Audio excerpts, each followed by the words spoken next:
ये जो आप गूंदे के जो पत्ते देख रहे हो, ये इस तरह का रोग होना एक आम बात है, क्योंकि बहुत से मतलब कई भाइयों ने मेरे पास में इस बारे में फ़ोटो भी डाले है और फ़ोन भी किया है।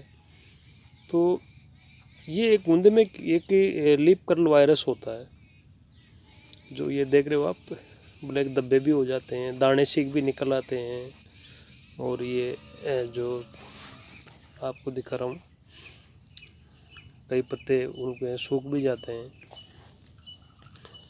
तो ये एक ऐसा वायरस है जो सर्दी जुकाम की तरह होता है। जैसे इंसान में सर्दी जुकाम होती है, उस तरह से पेड़ों में भी यही सेम होता है। और ये केवल गूंदे में नहीं होता, अपन ये देखें कि ये केवल गूंदे की बीमारी है, ये उन सभी पेड़ों में होता है जो जल्दी ग्रोथ वाले होते हैं। और दूसरा, ये बड़े पेड़ों में ना के बराबर होता है। इसका ज़्यादातर अटैक छोटे पेड़ों पर होता है, बड़े पेड़ों पर ये अटैक नहीं करता। अब बात आती है नुकसान की, तो ये कितना नुकसान पहुंचा देता है पेड़ों में और इसकी रोकथाम क्या है। तो नुकसान की बात यह है कि ये कोई नुकसान नहीं पहुंचा सकता, क्योंकि ये पत्तों में होता है, फड़ में नहीं होता कभी भी। और दूसरी बात, जब फल आते हैं तब पेड़ बड़ा होता है, तो बड़े पेड़ों में तो ये वैसे भी ना के बराबर होता ही नहीं है ना, ये तो छोटे पेड़ों में होता है। तो जो पेड़ बड़े हो जाएंगे, ये रोग धीरे धीरे अपने आप ही गायब हो जाता है। और ये बात आपको कोई नहीं बताएगा कि ये बिना किसी स्प्रे के या ऑटोमेटिक ऐसे ही चला जाता है ये रोग, लीफ कर्ल वायरस जो है। दूसरा, किसी भी खाद बीज की या एग्रोसीड की दुकान पर जाके आप पूछोगे तो वो भी आपको छिड़काव के लिए ढेर सारे कीटनाशक दे देंगे स्प्रे करने के लिए। और क्योंकि उनको तो अपनी कमाई से मतलब है, फिर दोबारा आप जाओगे कोई ना कोई फंगीसाइड उठा के थमा देंगे आपको।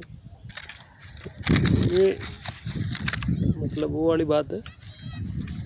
तो ये गूंदे का लीफ कर्ल वायरस है, तो सर्दी जुकाम की तरह निकलता कब भाई, अपन ये माने कि सर्दी जुकाम की तरह है, तो ये निकलता भी तो होगा ना, ये भी तो बात दिमाग में आती है। तो जब ये फरवरी मार्च में पत्ते झड़ जाते हैं, पतझड़ हो जाता है, तब ये अपने आप निकल जाता है। फिर भी आपको लगे कि कहीं पेड़ में कोई नुकसान ना हो जाए या कोई इसका प्रकोप हो और पेड़ मर जाए, तो ऐसी स्थिति में पतझड़ के टाइम पर आपको तने पर कॉपर ऑक्सीक्लोराइड का घोल बना के और वो तने पर लगा देना है।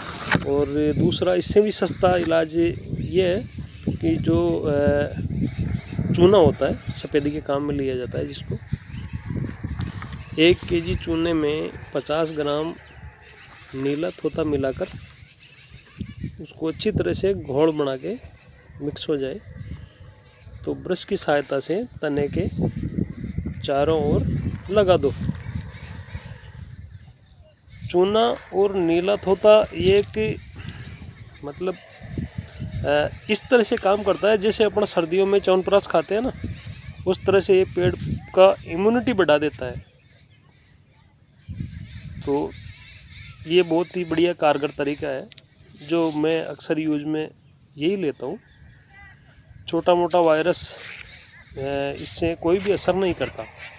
ये वैसे अपने नॉर्मली किसी भी पेड़ में कर सकते हैं, चूना और ये नीला तोता का घोल बना के, ये सभी के लिए बहुत बढ़िया फ़ायदे की चीज़ है। तो ठीक है भाइयों, ये कोई बड़ी दिक्कत वाली या ऐसी कोई नुकसान वाली बीमारी नहीं है।